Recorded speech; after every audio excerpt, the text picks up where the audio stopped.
es que es difícil, ¿viste? Es difícil cuadrar, porque tengo que asegurar que se cumplan las tres condiciones. Y en el teorema de Rolle, el problema es hacer que se cumplan las tres condiciones cuando tenemos una función definida por parte. Por eso es que usualmente no se ven problemas del teorema de Rolle con funciones definidas por parte. ¿O ustedes han encontrado esos problemas por ahí? Difícilmente. O sea, estoy tratando de inventarme un problema ahorita que se pueda aplicar para el teorema de Rolle con una función definida por parte y no la tengo ahorita. ¿Bien? ¿No? Porque puedo hacer que las imágenes sean iguales, pero me va a dar discontinua. Puedo hacer que sea continua, pero las imágenes van a ser diferentes. Entonces, si trato de hacer una cosa, me sale por otra, trato de hacer otra, capa otra. Es como meter a la mamá de Howard, de Wolowitz, en una base, ¿no? ¿Vieron Big Bang Theory, verdad? No, sí, saben el chiste que les dice. Ok, igual. No, si empujo por un lado, se sale por otro lado, si empujo, se sale por otro. Entonces estoy en un aprieto. Entonces, hoy les hago llegar el material. Pero, como les decía ayer, hoy vamos a seguir trabajando con el teorema de Rolle. Pero ya no tanto esa situación de ver si cumple o no con las condiciones del teorema de Rolle. No, vamos a entrarle a otra cosa. Vamos a entrarle a una situación en la que yo sé que a muchos de ustedes les incomoda, pero que es necesario hacerlo, que es cómo se usa el teorema de Rolle para estudiar las soluciones o las existencias, la unicidad de las soluciones en una ecuación. ¿Cómo se hace eso? ¿Sí? Voy a colocar aquí. Esta es prácticamente cómo se usa Rolle para demostrar la unicidad en la solución. Y muchachos, hay que ponernos de acuerdo con el asunto de los marcadores. Para la unicidad, cómo se usa Rolle para demostrar la unicidad de la solución en una ecuación. Ténganlo así bien presente. Vamos a responder esta pregunta. Eso me va a llevar más o menos la mitad de la clase, solo responder esta pregunta. Pero le vamos a dedicar bastante tiempo, porque esta es una pregunta que usualmente se hace en los exámenes de cálculo. ¿Bien? Y por lo general siempre vale de 3 a 4 puntos, ¿no? Entonces son 3 puntos, o 3 o 4 puntos que están en juego en el examen. Entonces es buena idea saber cómo responder a esta pregunta. Bien, antes de entrar al teorema de Rolle como tal, bien, cómo se responder esto, vamos a detenernos un poquito en algunas cuestiones que yo me imagino que ustedes deben saber, pero que a lo mejor no saben. Entonces, primero, cómo se hace en matemáticas para representar una ecuación en términos generales. ¿Cómo se hace? ¿De qué manera un matemático dice esto es una ecuación? Bien, entonces vamos a aclarar eso. Bien, fíjense ustedes, yo puedo tener una expresión de una sola variable, una expresión matemática de una sola variable x. Ejemplo de ese tipo de expresiones matemáticas. Por ejemplo, 4x al cubo menos 7x más 2 sobre x menos 3. Esta es una expresión matemática de variable x. Tiene una sola variable, una expresión matemática. Las expresiones matemáticas tienen nombres dependiendo de la forma que tienen. ¿Ves? Por ejemplo, esta expresión matemática tiene un nombre. ¿Cómo se llama? Racional. Una expresión racional. ¿Ves? Entonces, asimismo podemos tener, por ejemplo, qué sé yo, 4x menos 4x cuadrado menos 3x más 1. ¿Ves? Esta expresión matemática tiene también un nombre. ¿Cómo se llama? ¿Cómo se llama? Polinomio, ¿verdad? Es un polinomio. Entonces las expresiones matemáticas tienen expresiones racionales, polinomios, corracionales, polinomios. Bien, incluso hay otras un poquito más elaboradas, como por ejemplo 1 más el logaritmo en base 3 de x menos 3. Bien, y esta expresión matemática también tiene nombre. ¿Cómo se llama? Logaritmo. Una expresión logarítmica, ¿ves? Solo que cuando nosotros empezamos a hablar de funciones, ya dejan de llamarse expresiones matemáticas. Ya dejamos de llamarle expresiones matemáticas, entonces las llamamos funciones. ¿Ves? Entonces ya esto ya no es una expresión matemática, ahora es una función. ¿Qué tipo de función es? ¿Una función qué? Racional. Una función racional. ¿Viste? O sea, que lo que hacemos es simplemente cambiarle el nombre, pero el apellido sigue siendo el mismo. ¿Ven? ¿Cómo se llama esta entonces? Una función polinómica, ¿verdad? ¿Y esta cómo sería entonces? ¿Una función qué? Logarítmica, ¿viste? Entonces ya las expresiones matemáticas dejamos de llamar las expresiones matemáticas y las empezamos a llamar funciones. Funciones racionales, funciones polinómicas, funciones logarítmicas y así. ¿Por qué es importante dejar de llamar las expresiones matemáticas para empezar a llamar las funciones? Bueno, porque cuando se empiezan a llamar funciones, empiezan a salir conceptos interesantes, como por ejemplo el dominio, el rango, la representación gráfica, todo eso. Continuidad, derivada. ¿Ves? En cambio, ¿qué hacemos con eso? Bueno, sí, podemos sumarles y restar. Agarro una expresión, la sumo con otra expresión, listo. De repente podría factorizarla, que eso es lo que se hace en bachillerato. En bachillerato se aprende a factorizar polinomios, se aprende a trabajar con expresiones racionales. Recientemente, ahorita en el curso de cálculo en el curso de matemática de segundo año, colocaba a los chamos de segundo año a resolver, por ejemplo, a simplificar expresiones como esta.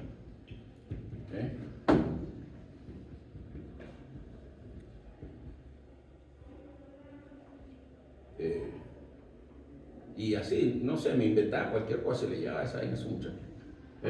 Simplifiquen esto, muchachos. Bien, los chamos de segundo año. Bien. Entonces, bueno, ellos encontraron una manera de hacerlo, lo hacían bien. No todos, ¿no? Pero sí la mayoría. Ahí solamente se me quedó una niñita, solamente se fue a reparación. Pero le va muy bien, yo creo que lo va a probar.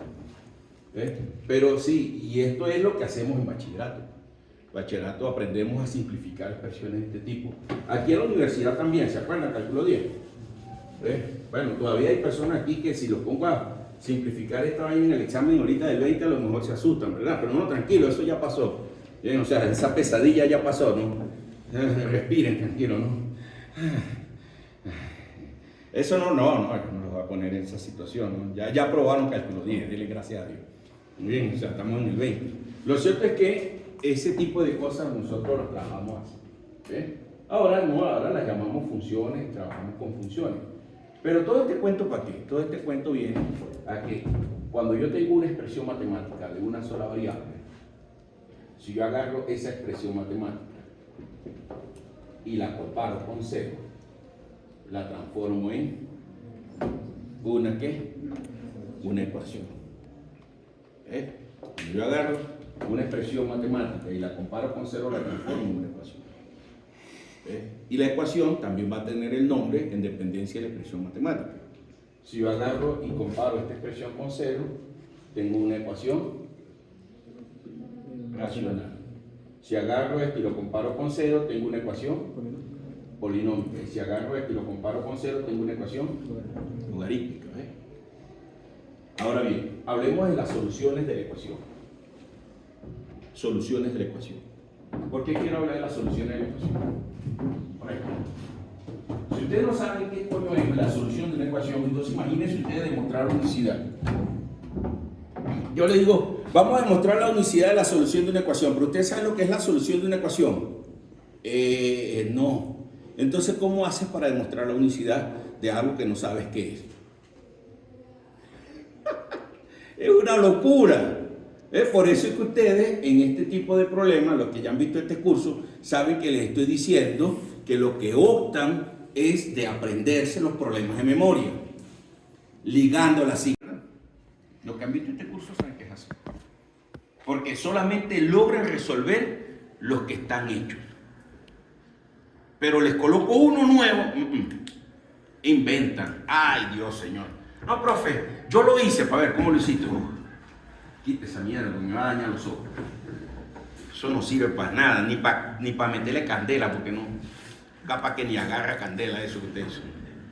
No, bote esa vaina, déjenla en la tapa del baño, a lo mejor él aprende a resolver problemas y usted no. Claro, tanto ver ejercicio, a lo mejor en algún momento empieza a resolver, pues te habla de allá atrás, ¡ey! Haz un cambio variable, y tu mierda, ¿qué me hablan? Entonces, eso puede pasar. Entonces, tú tienes, ¿verdad?, una ecuación. Ya sabemos, una ecuación es una expresión matemática igualada a cero. Y la expresión matemática puede ser de cualquier tipo, que están asociadas a funciones. Entonces, cuando yo agarro una función y la igualo a cero, estoy formando una ecuación. Ahora, esa ecuación tiene soluciones. ¿Qué son las soluciones? Las soluciones son las intersecciones que tiene la función con el eje X. Esas son las soluciones de una ecuación. ¿Ves? Toda, como dije, ¿verdad? Toda ecuación se forma con una expresión matemática. Las expresiones matemáticas se constituyen en funciones. Las funciones tienen representación gráfica. Entonces, la solución de una ecuación coincide perfectamente con las intersecciones que tiene la función con el eje X. Son sinónimos. Si yo digo intersecciones con el eje X y yo digo soluciones de la ecuación, ¿estoy hablando de lo mismo? Sí, son sinónimos. Son sinónimos. En matemática los sinónimos no son, qué sé yo, una palabra que se escribe de manera diferente pero que significa lo mismo. Eso es en literatura, en lenguaje, castellano. Esos son los sinónimos. Son palabras que se escriben de manera diferente pero que significan lo mismo.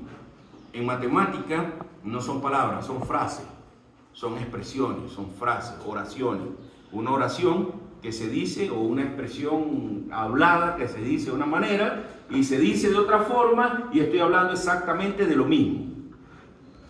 Y yo necesito que ustedes me sigan en ese lenguaje, porque si no, de nada me va a servir responder esa pregunta.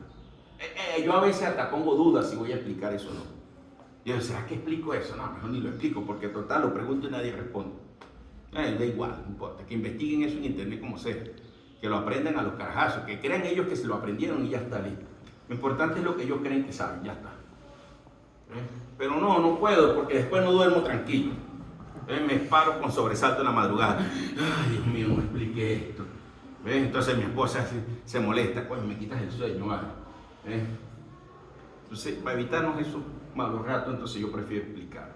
Pero para comprender esto necesito que entiendan entonces eso que acabo de decir, que lo terminen de atrapar de una buena vez. Bien, entonces cuando yo quiero demostrar la unicidad de la solución de una ecuación, entonces yo, si quiero demostrar la unicidad, yo voy a razonar por el absurdo. Bien, voy a hacer un razonamiento basado en deducción al absurdo. En matemática, el razonamiento basado en una deducción al absurdo es una técnica para demostrar teoremas, propiedades, ese tipo de cosas. Eso es muy viejo. En matemática, la deducción al absurdo es un procedimiento sumamente viejo, milenario, para demostrar. Miren ustedes, es tan bueno ese procedimiento que los griegos que estaban en contra de Euclides encontraron otras geometrías gracias a la deducción al absurdo. Justamente la geometría que se conoce como geometría no euclidiana. La geometría que va en contra de Euclides. ¿Ves? Y la geometría no euclidiana es la geometría del espacio. Las figuras del espacio, paralelepípedo, esfera, todas esas figuras que son del espacio. Todas esas figuras forman parte de una geometría no euclidiana. La geometría euclidiana es la geometría del plano. Bien, la geometría que ustedes ven en geometría descriptiva. Esa es la geometría euclidiana. Esa geometría está basada en los postulados de Euclides. Pero hay un postulado de esa geometría que le causaba escozor a los matemáticos de esa época. Y es el quinto postulado. Y ellos se iniciaron un análisis basado en deducción al absurdo para demostrar que Euclides estaba equivocado. Resulta que nunca lograron demostrar que Euclides estaba equivocado, ¿sí? Euclides siempre estuvo en lo cierto, pero a consecuencia de no lograr demostrar que Euclides estaba equivocado, lograron encontrar otra geometría. Y esa otra geometría es la que se conoce como geometría no euclidiana. Y todo comenzó con un análisis al absurdo. ¿Y cuál es el análisis? ¿Cómo comienza todo análisis que se llama, que conlleva, que se utiliza en matemática basado en deducción al absurdo? ¿Cómo comienza ese análisis? Comienza en suponer lo contrario de lo que se quiere demostrar. El quinto postulado de Euclides decía que por dos puntos en el plano pasa una única recta. Tengo un punto en el plano, otro punto aquí en el plano, pasa una única recta. Ese es el quinto postulado de Euclides. Bueno, ustedes se imaginan, así están del anillar, son matemáticos griegos que dijeron que eso era mentira. Una vaina que tú aceptas, no, pero, o sea, tú agarras a un niño y le dices, dibuja un punto aquí, dibuja cuántas, coloca la regla, ¿cuántas rectas vas a dibujar allí? Una. ¿De eso? No, allá hay más. No, te eres loco de echar. Bueno, así estaría el debate, que dijeron no, por esos dos puntos pasa otra recta, no una sola, pasan dos. Imagínate tú. ¿Ves? Negaron el quinto postulado. Si yo quiero demostrar la unicidad de la solución de una ecuación, entonces ¿qué voy a comenzar por hacer? Por negar qué. Suponiendo que hay dos. Voy a suponer que ¿cómo sería la negación de la unicidad? Que hay más de una. Que hay dos, ¿verdad? ¿Verdad que sí? Que hay más de una. Podría decir hay tres, pero ¿para qué complicar esa joda con tres? Si con dos ya es suficiente. Entonces, claro. Lo que quieres saber es que al menos haya más de uno. Exactamente, exacto. Entonces yo voy a suponer que tiene dos. Voy a suponer no que tiene una, sino que tiene dos. ¿Ves? ¿Cuándo se demuestra, cuándo se sabe que he demostrado algo usando deducción al absurdo? Cuando yo inicio suponiendo que esto es mentira y en el camino encuentro una contradicción. Como por ejemplo, una contradicción que sería, llegué al siguiente resultado. Los peces caminan sobre las montañas. Eso es cierto. No, es una contradicción, ¿verdad? Los peces está demostrado que no caminan. Entonces, como he llegado a un absurdo, significa que no puede ser cierto que tenga dos soluciones. Si no puede ser cierto que tenga dos soluciones, entonces ¿cuántas soluciones debería tener?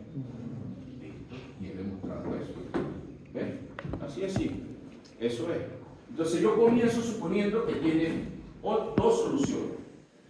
Pero si son dos soluciones, ¿qué estoy suponiendo entonces que tiene esa función? ¿Qué tiene qué? Dos intersecciones con el eje Dos X. cortes con el eje X. ¿Verdad que eso es lo que estoy suponiendo? ¿Verdad? ¿Es verdad que sí? Es cierto, se dan cuenta porque es importante saber qué significa la solución. Estoy suponiendo que la ecuación asociada a la solución en donde se está aplicando el teorema de Rolle, escucha esto, estoy suponiendo que la ecuación asociada a la función que está en el teorema de Rolle tiene dos intersecciones con el eje X. Ahora bien,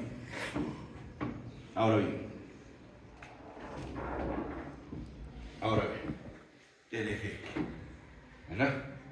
Y yo estoy suponiendo que tiene dos intersecciones, ¿verdad? Vamos a suponer que aquí está una, vamos a llamarla alfa 1, y aquí está la otra, vamos a llamarla alfa 2. Si partimos del supuesto de que la función es continua, ¿verdad? Porque se tienen que cumplir las tres condiciones. ¿Cuáles son las tres condiciones? Continuidad y derivabilidad, ¿verdad? Entonces, hazme el favor, dibuja una curva que sea continua, que sea derivable y que pase por esos dos puntos. cualquiera, cualquier curva, la que sea, ¿verdad que te van a salir montañitas? O tú puedes dibujar una curva que sea continua y derivable y que cuando le dibujes no te salgan montañitas. Dime, ¿la puedes hacer? ¿Verdad que no? O sea, hay manera de dibujar una cosa que no sea así. ¿Hay forma de eso? No, ¿verdad? Por eso es que es una aplicación del teorema de Rolle. ¿Se dan cuenta que es una aplicación del teorema de Rolle? Porque si una función es continua, derivable, y pasa por estos dos puntos, tiene los valores de C. ¿Cuántos valores de C tiene? 3, 2, 1. Pero tiene 1. ¿Se dan cuenta? Ustedes dirán, profe, no veo la contradicción. No veo la contradicción, profe, porque estoy encontrando que tiene 1. ¿Se dan cuenta que no entiendo la contradicción? Ya tú vas a ver, la contradicción viene de muchas formas. ¿Bien? La contradicción va a aparecer de muchas formas. Entonces, está claro cómo se usa. Supongo que tiene 2. Esas dos soluciones van a ser las intersecciones de la función con el eje X. ¿Ven? Y como son intersecciones con el eje X, ¿cuánto vale E en alfa 1? 0. 0. ¿Cuánto vale E en alfa 2? 0. Entonces significa que E de alfa 1 es igual a E de alfa 2. ¿Ves que se cumplen las tres hipótesis? Entonces, por eso es que digo, ¿cómo se usa? ¿Qué significa el cómo se usa? Significa que yo lo voy a aplicar, que yo lo voy a invocar, que yo voy a decir, ven acá y resuélveme el problema. ¿Qué es eso? ¿Bien? Ejemplo.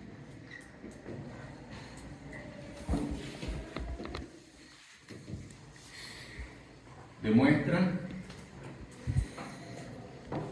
que, vamos a ponerlo así, se sabe que alfa igual a 1 es solución de la ecuación,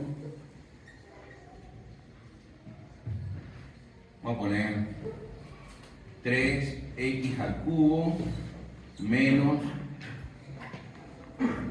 4x más 1. Se sabe, 3 por 2, 9 está, sí, ajá, a ver, sí, bueno, ajá, se sabe que alfa igual a 1 es solución de esa ecuación. ¿Verdad que es solución de esa ecuación? Sí. Ahí se ve, ¿verdad? Profe, no veo por qué. Agarre ese 1 y sáquelo aquí, mire. Póngalo aquí. ¿Cuánto da? 3. Aquí, menos 4. 3 más 1, menos 4. ¿Es o no es solución de la ecuación? Claro, por eso que no le digo compruebe que es solución de la ecuación, porque es muy fácil. Es solamente sustituir, ¿no? Claro. Se sabe que alfa igual a 1 es solución de la ecuación. Demuestre que no puede tener otra solución.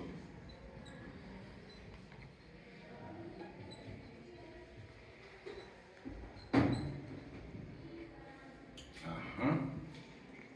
Otra solución. Ok. Aquí voy a... No, esta va a tener otras... Tengo que acomodarla. Así sí. Menos 7. Así sí. Esa es. Saqué la cuenta rapidito y me iba a dar... No me iba a salir lo que yo esperaba, pero es así. Demuestre que no puede tener otra solución. Se sabe que alfa igual a 1 es solución de la ecuación. Demuestre que no puede tener otra solución. Entonces, quiero demostrar unicidad. ¿Verdad que sí? Entonces, para demostrar unicidad, tengo que usar el teorema de error. Entonces, si yo voy a usar el teorema de error, ¿por dónde debo comenzar? Razonando por el absurdo. Ah, exacto, vamos a hacerlo, eso es siempre por reducción al absurdo. Pero ¿por dónde voy a comenzar entonces? ¿Cómo voy a comenzar a construir la solución del problema? Continuidad. ¿Partiendo de qué? ¿Ah? Continuidad. No, ¿partiendo de qué? ¿Ah? ¿Cómo? Más soluciones, ¿verdad que sí? Entonces voy a iniciar como lo hacen los matemáticos. Supongamos, ¿viste? Así hacen los matemáticos. Pues yo es muy difícil hablar. Supongamos que tiene dos soluciones. Así comienzo mi análisis basado en deducción absurda. Suponiendo que no tiene una, sino que tiene dos. Entonces supongamos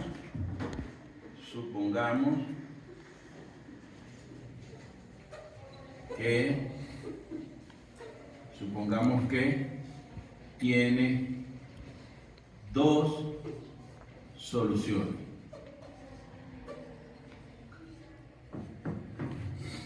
Y digamos que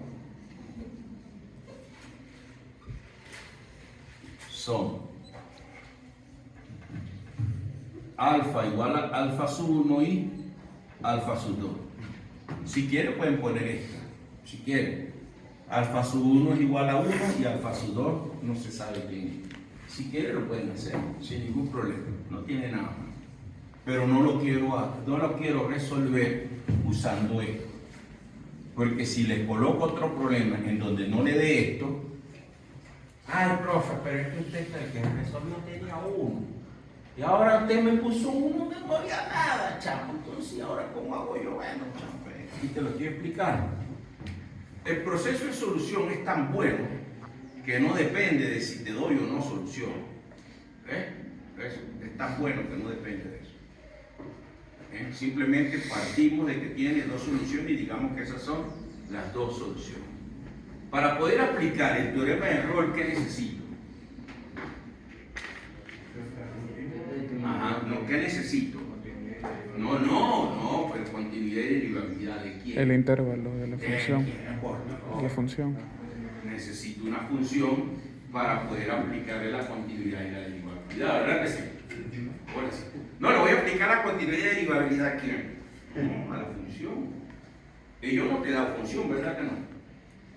No, ¿verdad que no te da función? No, para nada, yo lo que te di fue una ecuación.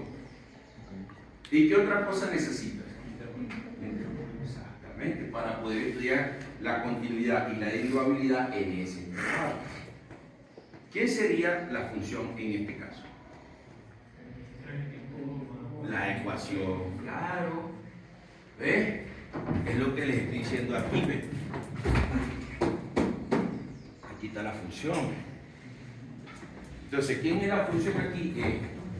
Esta es la función. Aquí está. Esta es la función. ¿Y quién es el intervalo? Alfa 1 y alfa 2 es el intervalo. Esto forma el intervalo alfa 1, alfa 2. La función, el intervalo. ¿Ves? Entonces, supongamos que tiene dos soluciones, digamos que son alfa 1, alfa 2. Por lo tanto, bueno, entonces, tenemos la función, tenemos dos puntos, la función f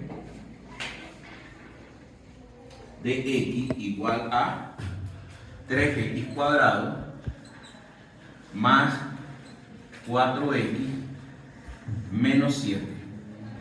Tenemos esa función. 3x cuadrado más 4x menos 7. Al cubo, perdón. 3x al cubo más 4x menos 7 en el intervalo alfa 1, alfa 2. ¿Eh? Le aplicamos el teorema de Rolle. ¿Bien? A la función en el intervalo. ¿Qué podemos decir de la primera condición? Que es continua. ¿Verdad que es continua? Y con relación a la derivabilidad, ¿qué podemos decir? Es derivable en el intervalo. ¿Verdad que es derivable? Obvio. Claro. Evidentemente es un polinomio. Eso no necesita explicaciones. Entonces aquí decimos f es continua en el intervalo alfa 1, alfa 2 y es derivable en el intervalo alfa 1, alfa 2. Además,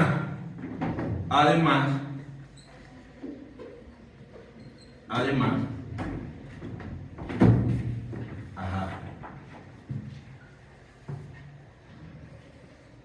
sí es verdad que esto se murió. Sí. Ya no sé más. Vamos a ver dónde llega esto. Además, la imagen de la función en alfa 1, ¿cuánto vale? 0. 0.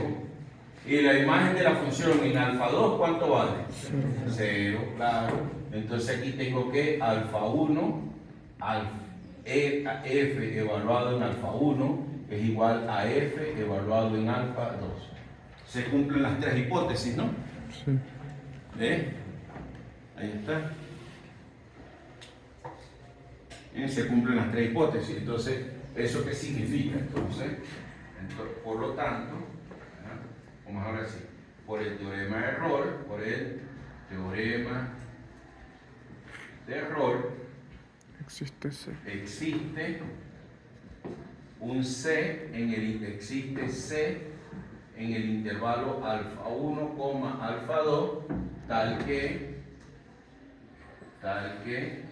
f' evaluado en C es igual a 0. Vamos a buscar ese valor de C. ¿Bien? Ahora, ¿cuánto es la derivada de la función? F' de x igual a qué? 9x cuadrado más 4. 9x cuadrado más 4.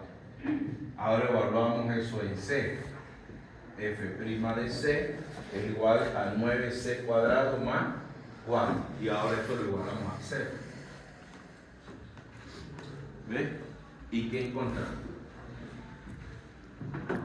Que 9c cuadrado es igual a menos 4. Y esto implica que c cuadrado es igual a menos 9 sobre 4.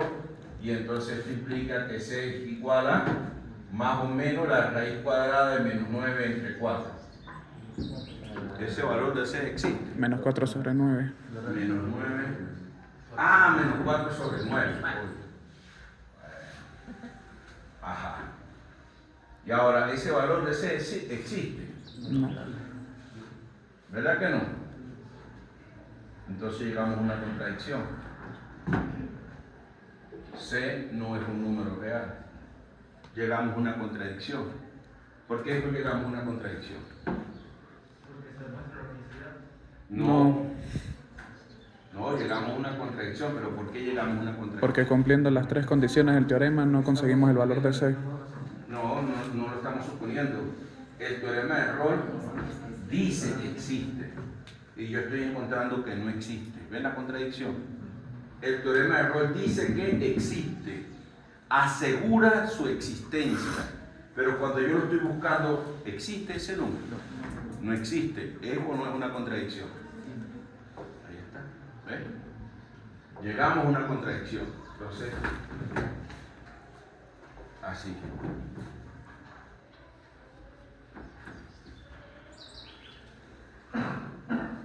Esto en matemáticas se lee como contradicción.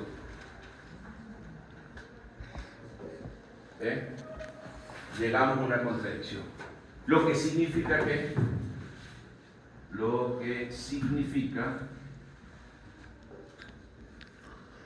que no puede tener más de una solución. Por lo tanto, demuestra que no puede tener otra solución. Es lo mismo que decir que no puede tener más de una solución. Listo, eso es todo. ¿Bien? ¿Está claro entonces? ¿Se dan cuenta cómo justamente se basa en el teorema de Roy? ¿Ven cómo asegura la existencia? Asegura la existencia de este valor de C. Pero cuando yo voy a buscar ese valor de C, ¿logro encontrarlo? No. Y ahí está la contradicción. A veces lo logro encontrar, ¿sí? Pero no está dentro del intervalo. Queda por fuera. Y eso también es una contradicción, porque el teorema de Roy dice que si existe está dentro del intervalo y a veces queda por fuera.